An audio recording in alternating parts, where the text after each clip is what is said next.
عمار بن یاسر رضی اللہ عنہ حضرت علی رضی اللہ عنہ کے گروہ میں تھے، انہوں نے خود ہی ان کو شہید کیا تاکہ ہمارا جو پلڑا ہے وہ بھاری ہو جائے اور دنیا ان کے خلاف ہو جائے۔ یہ دنیا کی چال آج بھی چلتی ہے، اور دنیا کے اندر آج بھی ہوتا ہے کہ اپنے ہی بڑے بندے کو خود بخود قتل کر دیا جاتا ہے اور الزام دوسروں کے اوپر ڈال دیا جاتا ہے۔ بسم اللہ الرحمن الرحیم۔ ناظرین، بعض لوگوں کا ہمارے معاشرے میں وتیرہ ہوتا ہے کہ وہ حقائق کو مسخ کرتے ہوئے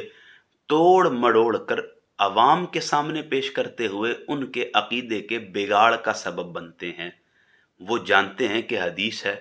حدیث کا مفہوم بھی صحیح ہے، متن بھی صحیح ہے، اس متن حدیث مفہوم کی بنیاد پر مشاہدات اور تجربات بھی امت میں موجود ہیں کہ یہ واقعہ ایسا ہی ہوا ہے، لیکن نہیں، انہوں نے اپنی ذاتی شخصیت اور اپنے عقیدے کے دفاع کے لیے حدیث کے حوالے سے عوام میں فتنہ ضرور پیدا کرنا ہے۔ یہی ہوا کہ صحیح بخاری کی متفق علیہ روایت حدیث عمار کی صورت میں پیش کرتے ہوئے لوگوں نے اپنی زبان سے حضرت علی المرتضیٰ کرم اللہ وجہ الکریم کے حوالے سے شبہات اور شکوک پیدا کرنا شروع کر دیے۔ اب حالانکہ واضح حدیث موجود ہے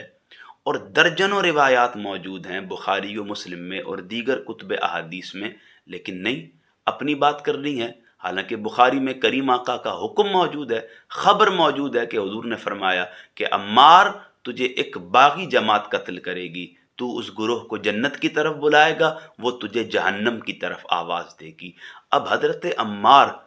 ساری روایات اس بات پر شاہد ہیں کہ علی المرتضیٰ کے لشکر میں تھے صفین کے موقع پر 37 ہجری میں، اور ساری روایات اس بات پر بھی شاہد ہیں کہ کوفہ جا کر صحابہ کرام کو حضرت عمار یہ تبلیغ کرتے تھے کہ وہ علی کے لشکر میں شامل ہو جائیں، جو نیوٹرل رہنا چاہتے تھے۔ چند صحابہ کرام تھے جو اس وقت بھی نیوٹرل رہنا چاہتے تھے، تو حضرت عمار انہیں خطبے پڑھ پڑھ کے سنایا کرتے تھے اور انہیں حضرت علی کے لشکر میں شامل کروایا کرتے تھے۔ تو ایک ہستی جو شامل ہی علی المرتضیٰ کے لشکر میں ہے اور صحابہ کو جمع کر کے علی المرتضیٰ کے لشکر میں لے کر آ رہی ہے، اور رسول کی خبر موجود ہے، اور رسول کی خبر خدا کی خبر ہوتی ہے، اور رسول خدا فرما رہے ہیں کہ عمار تجھے ایک باغی جماعت قتل کرے گی، اور جمیع محدثین کا اس بات پر اتفاق ہے کہ وہ جماعت جس نے خروج کیا تھا وہ حضرت معاویہ کی تھی،